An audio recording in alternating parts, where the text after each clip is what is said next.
This is the Fuel Sports Network. It's a trap!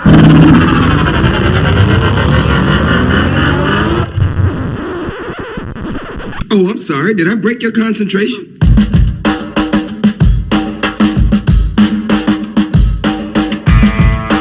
This is the Team of Rivals podcast. Everything you want to hear from the big sports to the big screen. He's all by himself, fires into the end zone. Caught! Touchdown! No! Ball into the windup and his first offering. Just a bit outside. He tried the corner and missed. Doesn't like you. I don't like you either. Time winding down. Michael for three. Yeah! Yes! She is gone! I don't believe what I just saw! Go crazy, folks! Go crazy! You believe in miracles?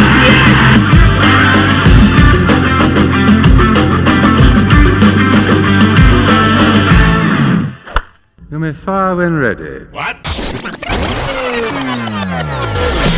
Ray. People will come, Ray. They come to Iowa for reasons they can't even fathom. They turn up your driveway, not knowing for sure why they're doing it. They'll arrive at your door as innocent as children, longing for the past. Of course, we won't mind if you look around, you'll say. It's only $20 per person.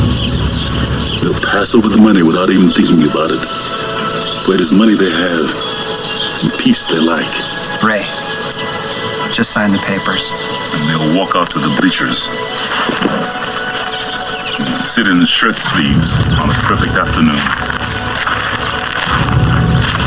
They'll find they have reserved seats somewhere along one of the baselines, where they sat when they were children and cheered their heroes.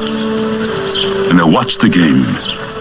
And it'll be as if they'd dipped themselves in magic waters. The memories will be so thick, they'll have to brush them away from their faces.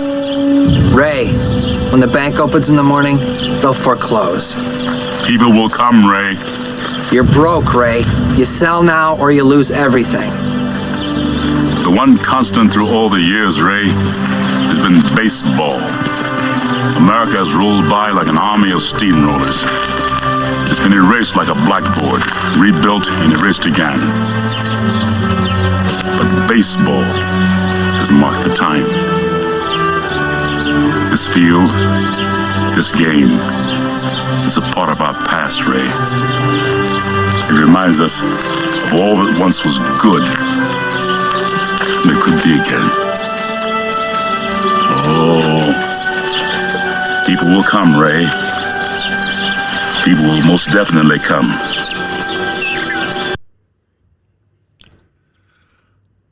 Morning, Team of Rivals podcast. Oh, yeah. Good point. Good morning, Cubs and Cardinals fans. Welcome to the Team of Rivals podcast. It's Saturday, August 14th, or September 14th.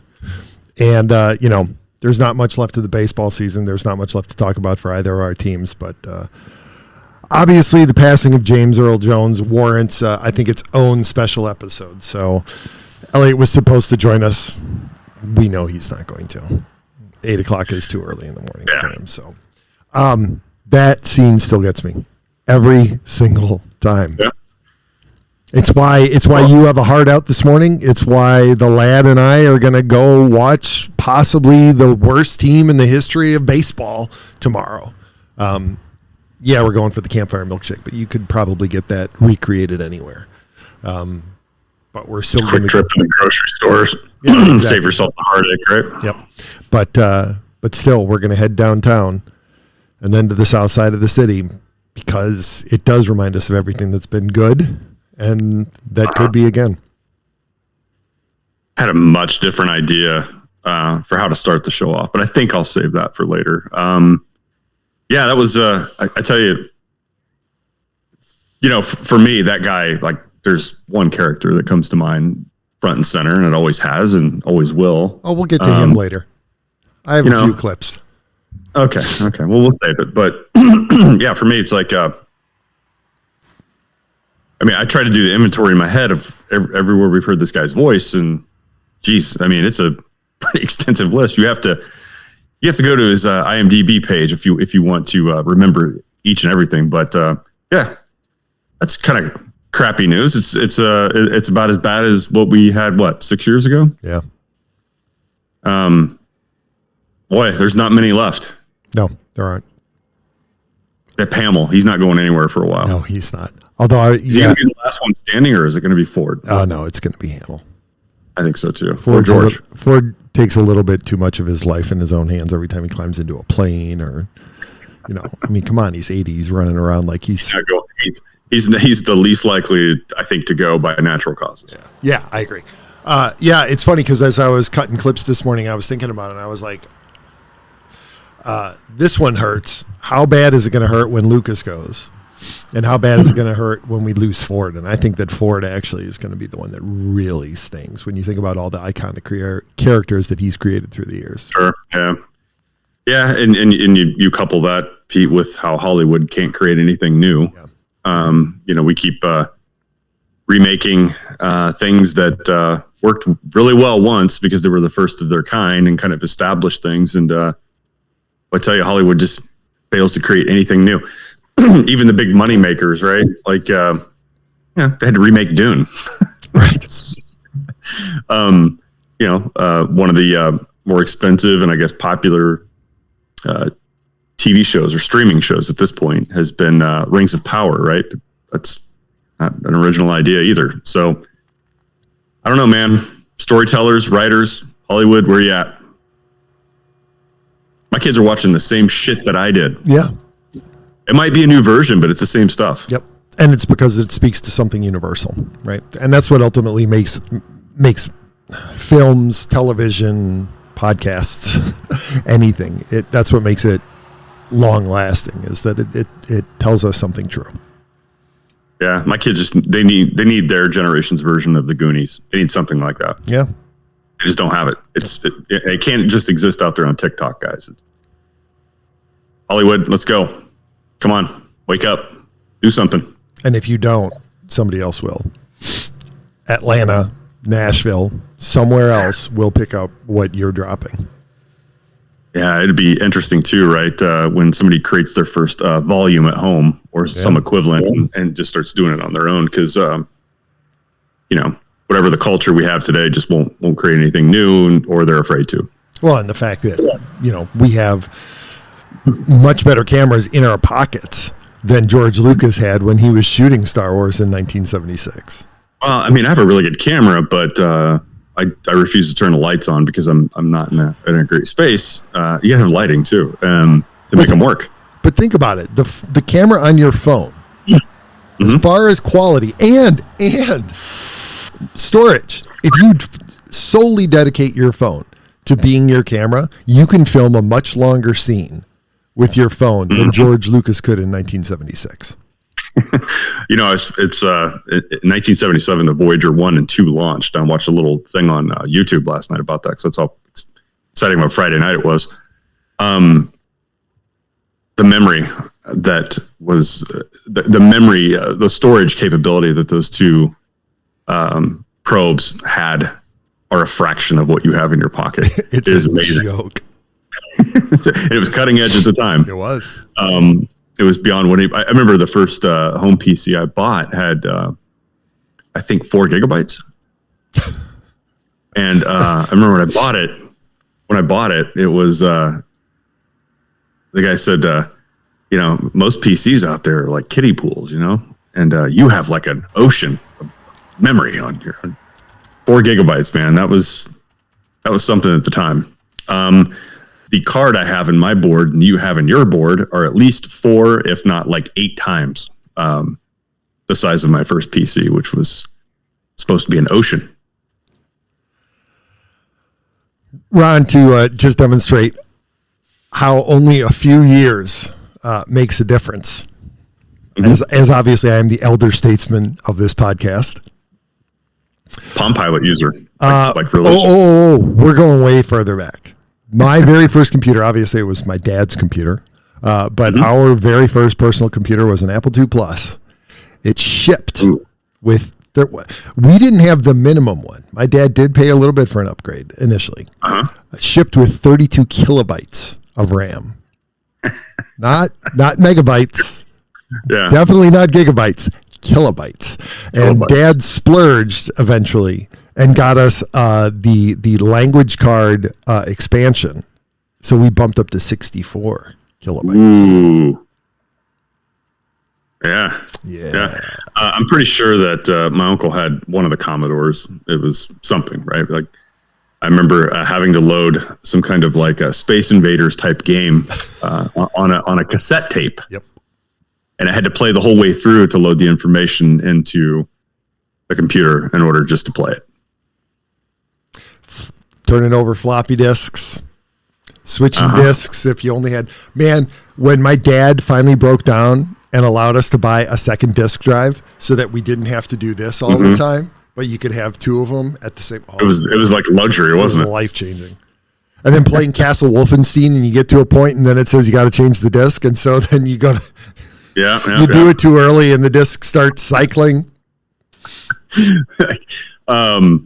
Boy, kids just, you don't understand. Even first PC I had was the one I bought. I think it was like 1998. Everything was still CD-ROM at the time. There just wasn't enough onboard memory. I mean, you loaded that thing every time. The only thing the computer stored was maybe progress or game data. So you could jump back in. And you knew how good and how graphically intensive a new game was by how many discs shipped. I can't remember what it was, but I remember when I got one game, it had 7 CD-ROMs. I was like, oh my God, this is going to be amazing. It's got 7 CDs worth of content. Oh my goodness. Yeah, it really is something. And I thought, gosh, even on the Nintendo 16, I guess megabyte. Or 16-bit. Maybe it was 32. I don't know. It was a Super Nintendo. Super Nintendo 64. Digital pictures of the players in NHL 94. My God. And they were terrible pictures. They were grainy, but they were actually real pictures, just digitized of the players. I'm like, boy, man, this is cutting edge shit. Now, and to contrast that with what happens today, my son accidentally bought NBA 2K or NBA 25 or whatever the hell it is because he accidentally stepped on the button and like instantly had it. And that thing looks exactly like the players. That's today. No CD-ROM, no floppies, no cassette tape to load the information, an accidental push of the X button on the PS5.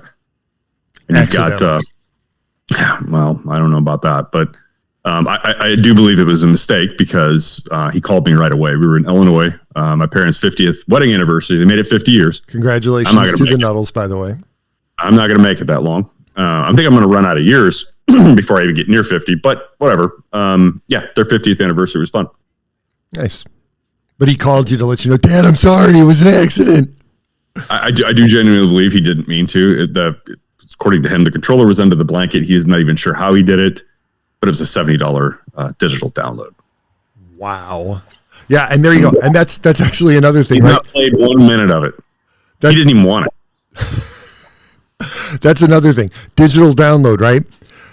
When we played whatever the game was, right? NHL, Madden, whatever it was back in the day, when that game shipped, those were the player ratings. There were no updates. Didn't matter how much. I mean, look at this. They've already updated, I think it was TJ Edwards' rating for the Bears based on one game. They've already bumped his player rating in Madden.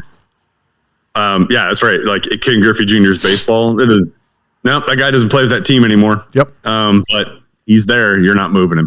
And there were no trades. And that's kind of what you respected about you don't see it as much anymore, but games like Backyard Baseball, where they just made people up because you weren't playing it thinking, oh, this guy should be rated better than this. He's having a better season than this. No, doesn't matter. It's just some made-up character. It's fun. Is it Baseball Stars, Baseball All-Stars? One of those that you could actually create. It was the first game you could create a player, name a team, do that kind of thing. So I thought that was a pretty big deal. I think that might have been on the first Nintendo. So I had a friend who introduced me to Micro League Baseball on my Apple. And I don't know if he had it or if somebody else got it to me, but there was an editor for Micro League Baseball. So you actually were able to make your own teams and input information, but all that it was the stats. And so the game would, the game would interpret a player's power, speed, all of that just based on stolen bases, triples, home runs, kind of the way that we interpreted a player's power and speed. All right. Well, you can't have that now. You got to have all the other that's right. peripherals. All right. That's right. Yeah. Going back in time, the last thing I recall, and I should have brought one down from the attic, but do you remember the movie format? It was called CED. It was capacity something disc, right? It was it was size of a record. It came in a hard case because they were real susceptible to dust and everything else. You couldn't get any. So they were kind of like laser discs. Not laser discs. I thought so too. No, they were actually more like a vinyl record. Really? Wow. They were called CED. My uncle had a player. Probably weighed about 75 pounds. Each disc was heavy too. You had to keep these damn things in milk crates if you wanted to keep a collection of them. But it only played about an hour on each side, and you'd have to flip the disc over. Uh-huh. But it worked a lot like it had a stylus, so it worked a lot like a record. I don't know how the hell it worked. It obviously lost the war with like Beta and VHS. Right. But it was called a CED. Now these are collector's things, right? Like I have I think Star Wars: The Empire Strikes Back, just because of the artwork on the big, it's like a big pizza box. Right. But it's pretty cool. But that's that's going back in the time where that was a rare form of media that probably a lot of people don't know about. I'll have to dig up a picture. I took one there, but they're called CEDs. They're actually really, I think they're neat collectible items. I mean, the picture quality and everything was shit. Those things are really susceptible to scratching and everything else. And pretty sure I wore out the original Star Wars on that one.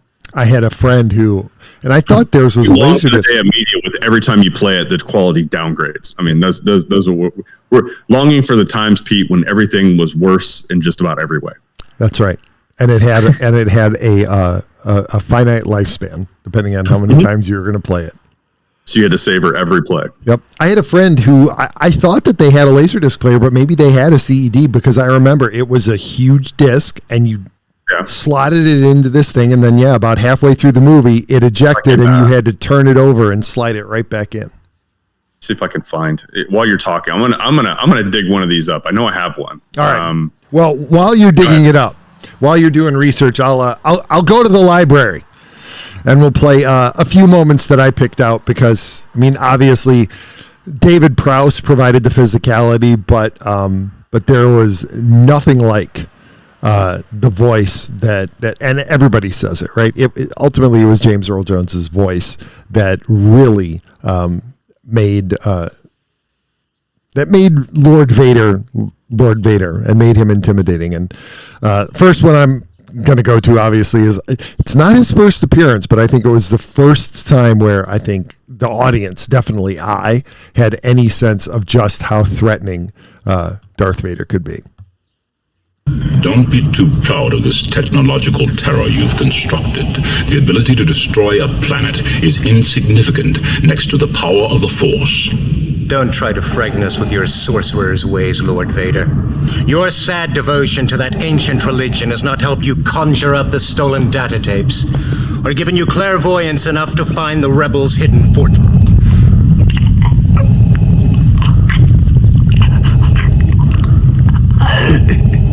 I find your lack of faith disturbing. Enough of this. Vader, release him. As you wish. I could watch that all day long. That's obviously that's a top 5 Vader clip right there, right? That's when we were like, okay, what's he doing? Do you remember watching this for the first time, going, what's happening here? And, I was terrified. I was going on 4. I was 3 years and 10 months old, 11 months old, and I was terrified. You know, what's interesting about that movie is, like, you know, a lot of people's first impression that now, when this came out in 77, I was only 18 months old. There's no way I remember. I probably didn't see it in its initial release. I probably saw it in the next year or two following, because they kept that thing stayed in theaters forever. And I remember, dude, I had to be like 3 years old. My first registered memory of this. And it's not usually everybody else's recall is the ships flying overhead, right? That was the first thing they saw, and they're like, holy shit, what is this? Yeah. My big boom wow moment wasn't actually Vader. It was the stormtroopers busting through the Rebel blockade runner door. That was the moment for me. I'm like, wow, that's really cool. What the hell is this? That's my registered memory. And that's why it goes down as my favorite character in Star Wars, hands down. I mean, there's lots of good ones, right? But just the stormtrooper for me was always my favorite character. First action figure I wanted. You know, if there's any collectibles or helmets or anything like that, that's the one I'm going to, like, every time. That was my favorite character, because that's the moment, like, everything like hit me. Like, okay. Well, I can share now because I found something here. This is what I was talking about. And how do I do this? How do I do this? Should be at the bottom, and there a little button there that says start screen share. I got it. You see it? Let me know when you see it. Don't see it. It might take a while. Waiting. Did I do it right? I don't know. Let me see. Let me try switching us over to presentation, see if that helps. There we go. Hey, there we go. So this is the old CED I was talking about. Capacitance electronic disc. This was it came in a hard case. Like, you think of the hard 3.5-inch disc floppies. It was kind of like what this was. You stuck the whole thing in the machine, and the machine did the work of, you know, separating it from the case. And yeah, you got 60 minutes on one side and 60 minutes on the other. So they had to cut the movie down a little bit, probably, you know, because I think the original ran 2 hours 20 minutes or 2 hours 15 minutes or something like that. So they had to edit some things out of there. I'm just interested to be interested to see what part it was. What did they trim down? Yeah, so this is, I love the artwork and everything on these things. You just don't get that anymore, right? Because you're doing everything, you know, downloadable or electronic. Some people do. You don't get this kind of stuff anymore. But I thought these were. I have this one, and I have Empire Strikes Back. So it's interesting if you go back to it, right? Go back to that second slide. You take a look at those pictures, and clearly they knew at the time that there was something iconic, something just incredibly visually eye-catching about those pictures, because I don't know if I'm sure you did. All four of those pictures, you've seen them everywhere, including on the Star Wars trading cards when those came out. And that picture of Han Solo is probably one of the signal images from the first movie. Yeah, you have. There was, I think, when they released this movie into the first handful of theaters, they had this, or they were trying to pitch the movie to get theaters to bring it in. They made this booklet, and they sent it out to all the theater houses, right? And a lot of these images were probably pulled from that. So they did have images that they had used to try to publicize and promote this movie, and a lot of these are coming from that, like the cockpit shot there with everybody in it. Yep. That's another one we've seen like a million times. I believe that picture of Carrie Fisher right there is probably, I think that's the exact same one that's on her figure card. Yes, it was. You're right. Yeah. So, yep, there you go, man. I'm going to stop sharing now, but that's a little bit of a dip into the past. What the hell I remember that for? But those were cool things, man. That's exactly how you bought them in the store too. They didn't come in another big cardboard sleeve or anything. How do I remember this? My mom, Kmart was our thing in Canton, Illinois, and there was no other stores, but you would go there and I would just stare at those things. Yep. Oh yeah, I remember that. You would go into the Star Wars aisle and you would just look and dream. Yeah. Yep. Once in a while, Dad would return home from work or something. He would bring something with him like that. Yep. The old cantina place, that was the one he brought home just randomly, like from after work one day, and I played the hell out of that thing. I wore the cardboard down on the back. I still have it. The cardboard's gone. You know, the scenery that behind it, and I know I browsed eBay once or twice to see if I could replace or even buy a replica of that, but I still have that cantina set. It was really cool. Yep. Yeah. Anyway. If you kind of wish you could go back to your younger self and be like, why do you question if your parents love you? Like when they were shopping, right? They had gone to Kmart to get whatever it was that they needed, and they turned down the toy aisle to see if there were any new action figures, and if there was, and they knew you didn't have it, they knew it was a new one. Yeah, they picked it up. Well, maybe your dad thought that way. I'm pretty sure my dad's motivation was if I bring this home, I don't have to hear from him for at least 4 or 5 days. He's not going to ask for it. What my father was buying, he was buying silence. Nice. You know. Well, speaking of buying silence, let's go to another clip. This one was. I loved this one, especially because it was so well set up just minutes earlier in the movie. You knew what was going to happen, especially because of the previous clip that we showed. But just seeing this in theaters, this was great.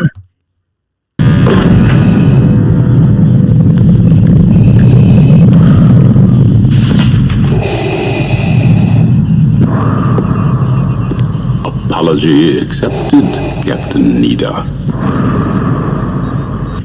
The delivery. Yeah, that one is that one's great. The Empire was to me like Vader was just a baddie, but I didn't have that fear of him in the first movie for whatever reason. I felt like he wasn't in charge. I felt like it was Grand Moff Tarkin was the big baddie, right? But Empire, it was more clear. This guy was just strangling people, left and right. And that Empire to me, and his voice was a little bit different in Empire too than it was. It was more menacing. It was more mechanical. And then, obviously Return of the Jedi, the opening scene there, arriving on the. We're going to get to that one. I have it. Of course I have it. Return of the Jedi. Whatever they did with his helmet and voice and everything there, that was a lot more menacing. Yep. It's interesting because again, it's as you're going through these clips and you're cutting everything and I'm reflecting on it and I'm thinking about all of this and you're right.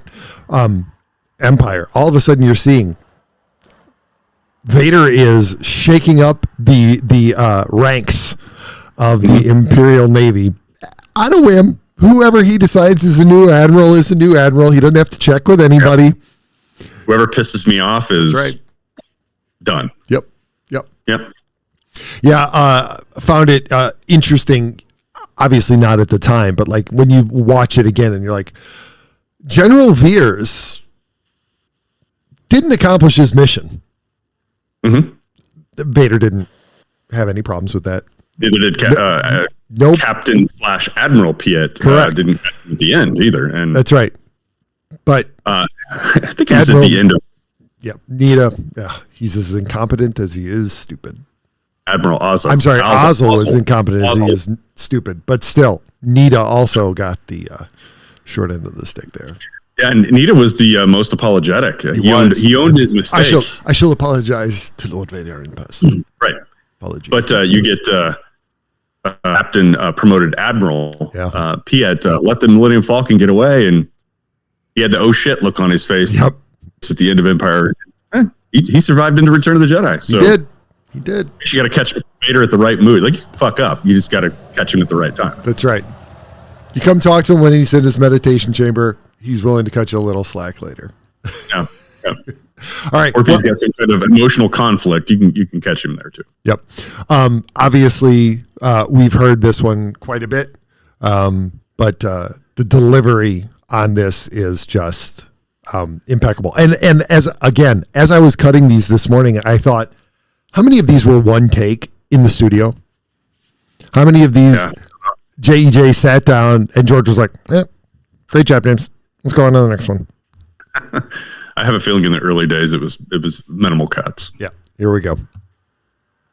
That was never a condition of our agreement, nor was giving hand to this bounty hunter. Perhaps you think you're being treated unfairly? No. Good. It would be unfortunate if I had to leave a garrison here. This deal is getting worse all the time. The way he lingers over those two words, being and I, right? Perhaps you think you're being treated unfairly, right? Just that little pause, but he doesn't stop. Perhaps you think you're being treated him right. He draws it out, and the same thing with it would be a shame if I had to leave a garrison here, right? Just that you can't teach that. You can't. No, that's a great scene. It's a great piece of dialogue there. You can probably attribute a little bit of that to Larry Kasdan, right? He wrote that one, but that's one of my favorites. And the contrast between the two of them, right? Lando is so panicked.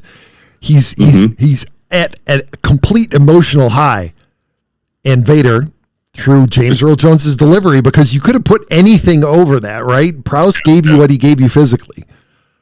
Just I'm completely in control here. I don't need to raise my voice at all. Perhaps you think you're being treated unfairly? We can discuss. Yeah, Lando held his emotions in check at just the right time. He'd used his limit of leash and realized it. He felt the little tug. I guess I understand why David Prowse was pissed forever, right? That his voice wasn't used, but rest in peace. Have you heard your fucking voice?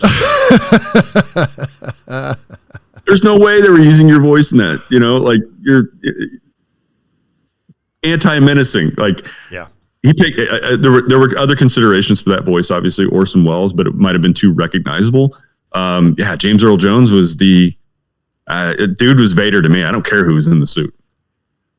And I don't know whether to like this or not, but he established it. So we have Vader's voice because of him, right? We never would have had the same voice if not for him.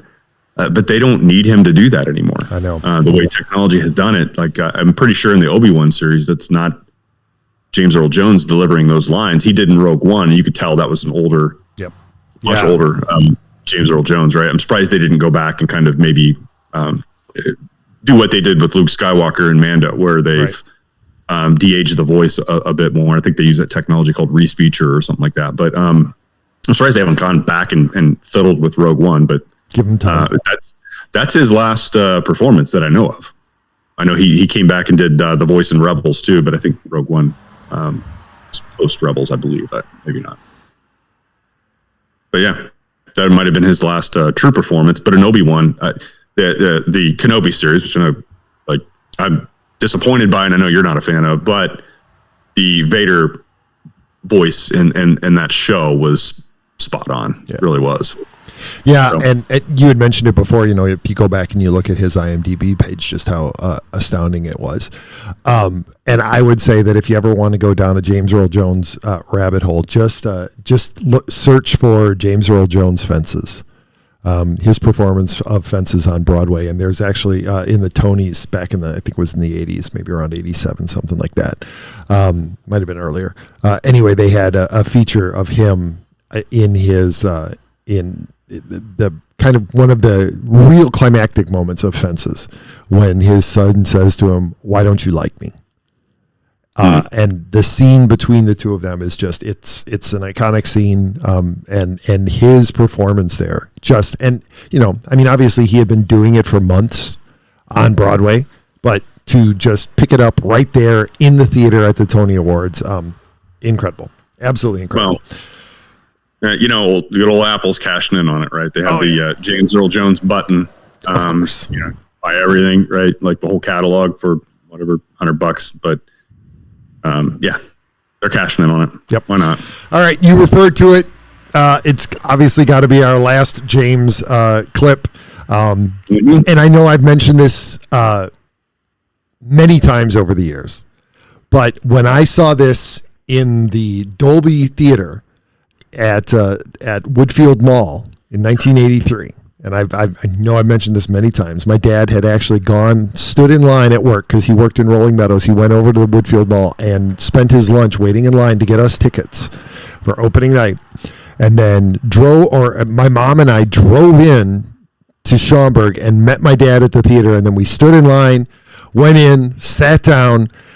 And when this moment came on screen, the whole theater erupted in applause. Even before you saw the character, you just saw his boots and the place erupted in applause. It was honestly one of the most magical live theater performances, and by theater I mean live movie experiences that I've had in my entire life.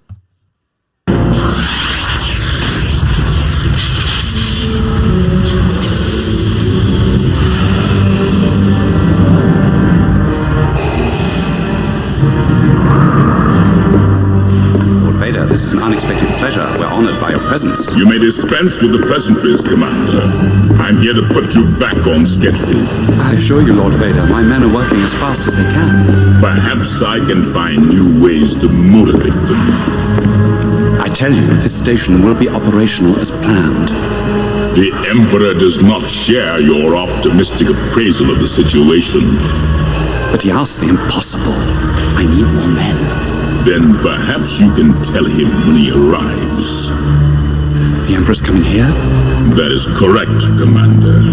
And he is most displeased with your apparent lack of progress.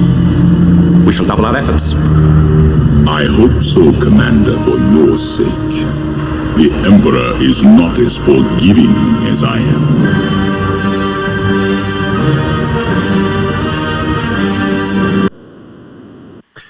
Yeah, they. There are lots of parts in Return of the Jedi that people love. That has to be the best one. The whole opening sequence of Return of the Jedi was just fantastic. And as a young kid in the '80s, you had to wait 3 years between these things, right? And even for the prequels, to that matter. But you had to wait that long. You knew he was pissed going into this movie. He just kind of lost the last round, right? His quarry got away. But that voice, they polished everything up for this intro. The helmet's shinier, the boots are shinier, everything's pristine.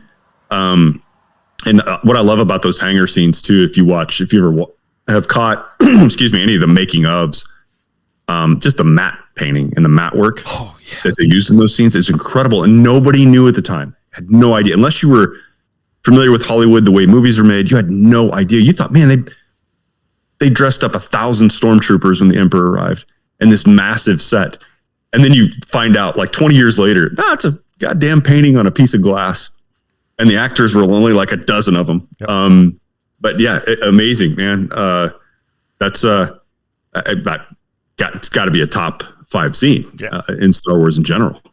Yeah, you're right, because of the camera angles and the performances and the music, the way it all plays together. Yeah, it was incredible. And something I noticed in his performance again while I was prepping for this show, the exasperation that you hear in Vader's voice that we had never heard prior to that. We had heard anger. We had heard him being wily. You'd never heard that level of exasperation. And looking back on it now, it's like, oh yeah, no, he kind of fears for his own existence a little bit. Yeah. Boss is coming, right? Yep, the boss is coming and my ass is on the line. And if he's unhappy, this is not, you're dismissed, right? He was whipping things into shape before the boss arrived. It's going to reflect on him if it's not ready, right? So yeah, that was, it's all brilliant, man. I think that, looking at, I was thinking about Rogue One for a second. I saw the comment in the chat there that he might have done Rogue One the last season of Rebels, right? So they probably had him in studio and just did everything. But looking at Rogue One, almost if I can make one change to that movie, and I think it's obviously the best thing that Disney has put out, I think under their ownership has been Rogue One, right? So one out of the, call it 5 movies they made, it's the only one I can go back and watch and enjoy a lot. So I would just wish they would have held Vader off until that very last scene. I agree. We didn't need the whole Mustafar thing, I don't think. But if they would have just held him off until that last scene, can you imagine the eruption in the theater? Now, I saw it like 10 days after it released. I was in China at the time. So I didn't watch it opening night. I went straight from the airport, straight to the theater with my brother. And that was the first thing I did. I know I had a family that hadn't seen me for a couple of weeks, but I had to go check this out first. They did. But yeah, so I wish they would have held off to that last scene, but whatever, right? Like can't rewrite history. But yeah, so this is a much more fun topic to talk about than what was the origin of this show. Right. But in a way, this very much is the right. That opening monologue is absolutely. It's the perfect encapsulation of the origin of this show because it brings our two loves together in one man and a speech that was written for him. I mean, if they modified the line at all, it'd be the one constant has been, well, you can't even say that anymore. It's been Star Wars. And the one constant kind of has been James Earl Jones. has been because you can't say Lucas's anymore. Nope. And you can't see the quality of Star Wars storytelling. It has been constant anymore either. But, you got Mark and you had James, and they're fading fast, man. They are. Well, I know you got to go, and I got to feed the boy. But I'll tell you, I think this is the right way to go out. But I also think that this just illustrates how good James Earl Jones' delivery was on this, because the last clip that I'm going to play. Actually, do you have anything that you want to say? Do you want your soccer minute this week? Okay. The last clip I'm going to play by, I think, inarguably the best voice in baseball ever. Same speech, still doesn't have the same impact. So Vin Scully's going to take us out. We'll see you guys next week. Enjoy the weekend. And hey, here's to the boy and I being at loss 117. Ray? People will come, Ray. They'll come to Iowa for reasons they can't even fathom. They'll turn up your driveway, not knowing for sure why they're doing it. They'll arrive at your door as innocent as children, longing for the past. Oh, of course, we won't mind if you look around, you'll say. It's only $20 per person, and they'll pass over the money without even thinking about it, for it's money they have, and peace they lack. And they'll walk out to the bleachers, sit in shirt sleeves on a perfect afternoon. They'll find they have reserved seats somewhere along one of the baselines, where they sat when they were children and cheered their heroes. And they'll watch the game, and it'll be as if they dipped themselves in magic waters. The memories will be so thick, they'll have to brush them away from their faces. People will come, Ray. The one constant through all the years, Ray, has been baseball. America has rolled by like an army of steamrollers. It has been erased like a blackboard, rebuilt and erased again. But baseball has marked the time. This field, this game, it's a part of our past, Ray. It reminds us of all that once was good and could be good again. Oh, people will come, Ray. People will most definitely come.